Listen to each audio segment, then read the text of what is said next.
பகை. இன்னைக்கு இந்த தலைப்பில் சில காரியங்களை நம்ம தியானிக்கலாம். பகைனா என்னது?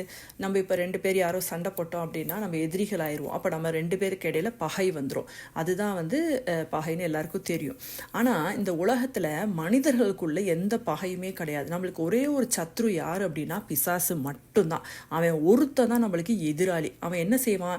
எப்போ பார்த்தாலும் நம்மளுடைய சமாதானத்தை கெடுக்கணும், தேவனை விட்டு நம்ம பின்வாங்கணும், அப்போ ஆண்டவரை விட்டு நம்ம இன்னும் விலகி போகணும் அப்படின்றதுக்கு என்னென்னலாம் தந்திரம் செய்ய முடியுமோ அதை அவன் செய்ய பார்ப்பான்.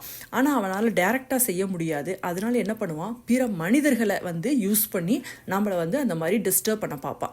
இப்போ நம்ம குடும்பத்துக்குள்ள இருக்கிறோம், நம்ம குடும்பத்தில் இருக்க ஒரு உறவினருக்குள்ள, ஒரு மாமனார் மாமியாராக இருக்கட்டும், இல்லைன்னா ஒரு கணவன் மனைவிக்குள்ளே இருக்கட்டும், இல்லை பிள்ளைங்களுக்குள்ள, இல்லை சகோதரருக்குள்ள, இப்படி யாராவது உறவினர்களுக்குள்ள யாரையாவது ஒருத்தரை தூண்டி அவங்க மூலமாக இந்த தேவ பிள்ளைகளுக்கு ஒரு டிஸ்டர்பன்ஸ் கொடுத்துட்டே இருப்பான். அவங்க சமாதானத்தை கெடுக்கணும், அவங்க இந்த இடத்துல அப்படியேவும் அவங்களுக்குள்ள ஒரு கோபம், எரிச்சல், சண்டையை மூட்டி விட்டுட்டா அப்போ அந்த இடத்துல அவங்களுக்கு தேவனை விட்டு அவங்க பின்வாங்கி போயிடுவாங்க.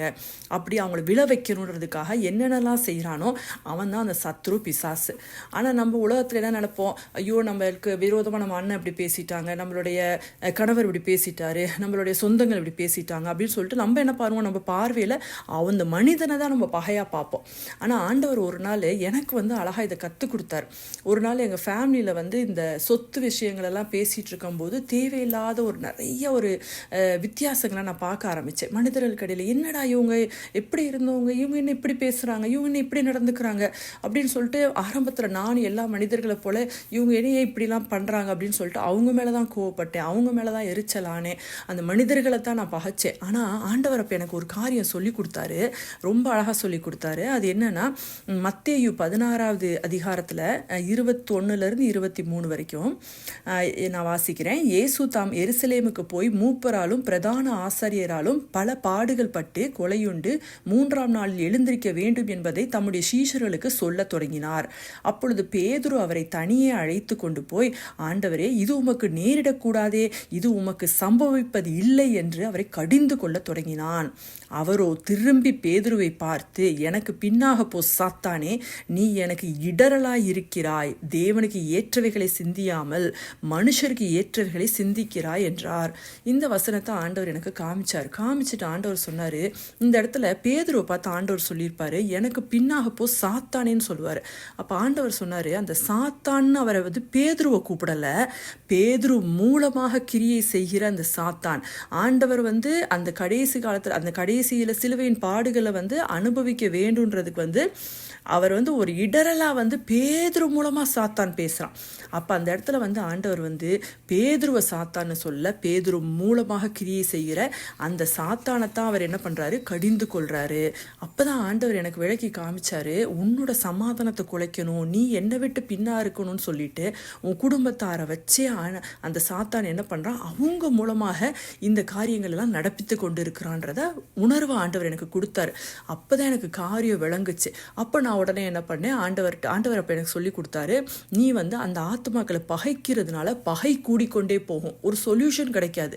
ஆனால் இந்த இடத்துல அதுக்கு பதிலாக ஆண்டவரோட பிள்ளை எப்படி நடந்துக்கணும் அப்படின்னா, அந்த ஆத்மாக்களை ஜெபிக்கணும், அவங்களுக்காக ஜெபித்து அந்த சத்ருவோட கிரியைகள் எல்லாம் அவங்கள விட்டு விலகணும், அந்த சத்ரு அவங்க மூலமாக என்னை தொடக்கூடாது, அவங்க மூலமாக என்னை டிஸ்டர்ப் பண்ணக்கூடாதுன்னு சொல்லி அவங்களுக்காக நீ ஜெபம் பண்ணு, அந்த சத்ருவோட கிரியைகள் எல்லாம் கட்டி நிர்மூலமாக்கி ஜெபி, அந்த இடத்துல உன் குடும்பத்துக்குள்ள ஒரு சமாதானம் இருக்கும் அப்படின்னு சொல்லி ஆண்டவர் எனக்கு கற்றுக் கொடுத்தார். அதே போல் நானும் ப்ராக்டிஸ் பண்ணேன். இது நடந்துட்டு இருக்கும் போதே அன்னைக்கு ஒரு நியூ இயர் சர்வீஸில் ஜனவரி 2025 பாஸ்டர் ஜான் சாம் ஜாய்சன் அவங்களோட ஆன்லைன் நியூ இயர் சர்வீஸில் கலந்து கொண்டு இருந்தேன்.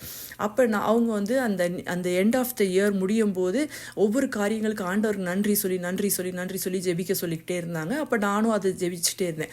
அப்போ ஒரு தடவை என்ன சொல்கிறாங்கன்னா, கையை தூக்கி யாரெல்லாம் அவங்களுக்கு விரோதமாக இருக்கிறாங்களோ, எந்தெந்த மனிதர்களோ அவங்களெல்லாம் ஆசீர்வச்சு ஜெபிங்க, இது கஷ்டமான காரியம்தான், ஆனால் நீங்கள் செய்யுங்க, நம்பி செய்யுங்க, அது உங்களுக்கு ஆசீர்வாதம் இருக்குன்னு சொல்லி சொன்னார். நானும் அப்போ அந்த நேரத்தில் கையை தூக்கி எங்கள் குடும்பத்தில் யாரெல்லாம் அந்த விரோதமாக இருந்தாங்களோ அவங்க எல்லாருக்கையும் ஆசீர்வச்சு ஜெபம் பண்ணிட்டு இருக்கேன். அப்போ ஆண்டவர் எனக்கு ஒரு காரியம் வெளிப்படுத்தி கொடுத்தாரு. என்ன அப்படின்னா, இப்போ சத்ரு என்ன பண்ணுறான்? ஒரு ஆத்மா மூலமாக, இப்போ நம்ம ஆண்டவரோட பிள்ளைங்க டெய்லி ஜெபம் பண்ணுறோம், வேத வாசிக்கிறோம், ஆண்டவரோட நெருங்கி இருக்கும்போது நம்மளை என்ன பண்ண முடியாது? சத்ருவால் டைரெக்டாக டச் பண்ண முடியாது. அதுக்கு பதிலாக என்ன பண்ணுவான் வேணா, குடும்பத்துக்குள்ளே இன்னும் வேறு யாரோ இருக்காங்களோ அவங்க மூலமாக அவங்களெல்லாம் அவங்களுக்குள்ளே இருந்து அவங்கள மூலமாக நம்மளை என்ன பண்ணுறதுக்கு டச் பண்ண பார்க்குறான். அப்போ நம்மளும் பதிலுக்கு ரியாக்ட் பண்ணும்போது என்ன ஆயிடுவோம், நம்மளும் அந்த இடத்துல அவனுக்கு இடம் கொடுக்க ஆரம்பிச்சிருவோம் சத்ருக்கு. அப்போ அதனால அந்த இடத்துல வந்து சத்ரு உள்ளே வர்றதுக்கு என்னென்ன வழி இருக்கோ அதெல்லாம் பார்ப்பான். அப்போ வந்து அந்த இடத்துல வந்து ஆண்டவர் சொன்னார், இப்போ சத்ரு வந்து மற்ற மனிதர்கள் மூலமாக உன்னை தொடுறான். ஆனால் நீ இப்போ ஆண்டவரோட பிள்ளை, கையை தூக்கி அந்த உனக்கு விரோதமாக இருக்கிறவங்களெல்லாம் ஆசீர்வச்சு ஜெபிக்கும் போது உன்னோட ஆசீர்வாதம் அவங்களுக்குள்ளே கடந்து செல்லும். அப்போ சத்ருடைய கிரிகள் அவங்கள விட்டு விலகி போகும். அதன் மூலமாக நானும் ஆசீர்வாதமாக இருப்பேன், எனக்கு எதிராக இருக்கிறவங்களும் ஆசீர்வாதமாக இருப்பாங்க. அப்படிதான் வந்து ஜெயத்தை எடுக்க முடியுன்ற காரியத்தை அழகாக ஆண்டவர் சொல்லி கொடுத்தாரு. அப்போ அதையே நான் செஞ்சேன். இன்னைக்கு என் குடும்பத்துக்குள்ளே சமாதானம் இருக்குது. ஆண்டவரோட கிருபையினால் ஆண்டவருக்கு விரோதமாக எந்த ஒரு கிரியை நடக்கிறது இல்லை. எல்லாருக்குள்ளேயும் ஒரு சமாதானத்தோட ஆண்டவர் நடத்திட்டு போயிட்டு இருக்கிறார். ஸோ அதனால் இது உங்களுக்கும் ஆசீர்வாதமாக இருக்கும் நான் நம்புகிறேன். ஸோ அதனால் நம்மளை யாராவது நம்மளுக்கு ஒரு எதிராக யாராவது பேசுகிறாங்க, பகைக்கிறாங்க அப்படின்னா உடனே நம்மளுடைய ஆண்டவரோட பிள்ளைங்களோட சிந்தனை எப்படி போகணும், சத்ரு அவங்க மூலமாக கிரியை செய்கிறான், அப்போ அந்த சத்ருவை தான் நம்ம பகைக்கணுமே தவிர அந்த இடத்துல அந்த மனிதர்களை நம்ம பகைக்கவே கூடாது. அதனால் நம்ம கையை தூக்கி அந்த இடத்துல அவங்கள ஆசீர்வச்சு ஜெபிக்கும் போது அவங்களும் ஆசீர்வாதமாக இருப்பாங்க, நம்மளும் ஆசீர்வாதமாக இருப்போம். ஸோ ஆண்டவரோட பிள்ளைங்க இந்த ஞானத்தோடு இந்த உணர்வோடு நம்ம செயல்படணும். இது எனக்கு ரொம்ப ஆசீர்வாதமாக இருக்குது. அதே போல் நீங்களும் ப்ராக்டிஸ் பண்ணுங்கள், உங்களுக்கும் ஆசீர்வாதமாக இருக்கும் நம்புகிறேன். God bless you all.